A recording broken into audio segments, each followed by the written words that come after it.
Yo, what is up guys? Del Boy here, aka Blue Collar Sports TV. Hopefully you guys are well. So Julio Cesar Chavez Jr. shits for bed once again. He quits at the end of the 5th round due to a broken nose. Well, I presume it was a broken nose. His nose was damaged, it was leaking blood, and that's why he quit. Apparently he couldn't breathe, or that was his excuse. But just when he thought there was a sliver of hope of redemption for Chavez Jr., he still manages to ruin it. Obviously, going into this fight, there was a fair amount of controversy in regards to certain missed PED tests, and also the fact that Chavez Jr. missed the weight badly, and the fight was then made at a catch weight for Chavez Jr. So Chavez Jr. was coming into this fight on the back of a lot of controversy and a lot of past misdemeanors. And, quite frankly, going into this fight, I felt Chavez Jr. was going to get beat up. And if I'm being honest, that's what I was hoping for. I think Chavez Jr. is the only fighter in boxing in which I actively root against. No matter who he fights, I'll never root for this guy, just because of what he's done in the past and what he represents. However, he was actually competitive in this fight. He was giving Danny Jacobs problems.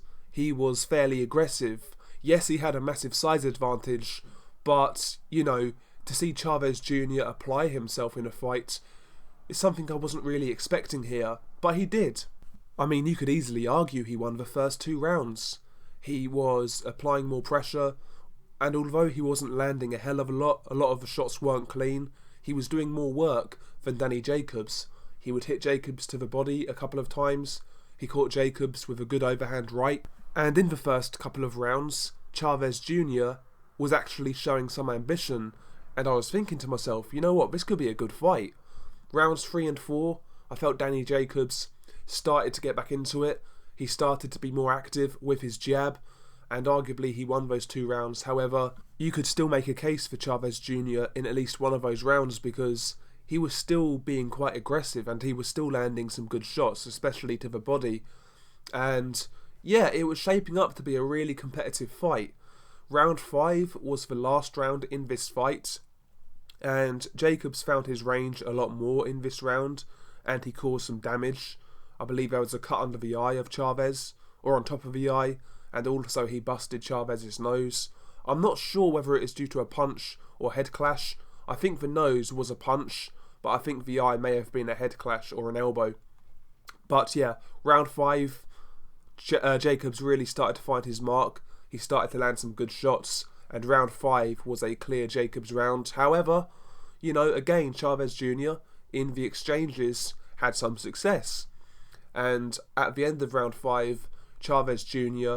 was bloodied up, his nose was busted, he went back to his corner, and as soon as he went back to his corner, you knew he wanted out. It was so obvious, and you could see that he was signalling to his corner he didn't want to continue.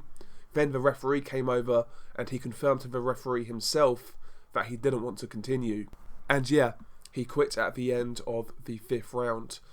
An absolute embarrassing ending to this fight, and it was a fight, like I said, in which was shaping up to be quite good. So I was disappointed. I stayed up for this fight, and yeah, certainly an anticlimactic ending to the bout. But it is what it is. It's Chavez Jr. We can't be surprised. I made a video about Chavez Jr. the other day being the biggest disgrace in boxing. A couple of people had a problem with that video. I want to see what they're saying now, but the guy's a clown. He's an absolute clown. Just when he thought in this fight there could have been a sliver of redemption, he messes it up. I literally had no expectations for Chavez coming into this fight. In fact, I only had bad expectations, and yet somehow he still manages to wind me up and let me down. This guy is something else. He's a pampered, spoilt brat who should never really step foot in the ring again, to be quite honest. It's not because he loses fights. None of that. I don't care about that. I still watch the likes of Gabe Rosado, who's got 12 losses. It's not about wins and losses. It's about applying yourself, giving it your all, and acting like a fighter. Chavez Jr. has never done that, and once again, he lets his fan base down, which is rapidly dwindling into pretty much nothing. So there we go, Chavez Jr. quits on his stall. In regards to Danny Jacobs, his first fight at 168, I've got to say, I didn't think he looked too hot. I didn't think he looked that sharp.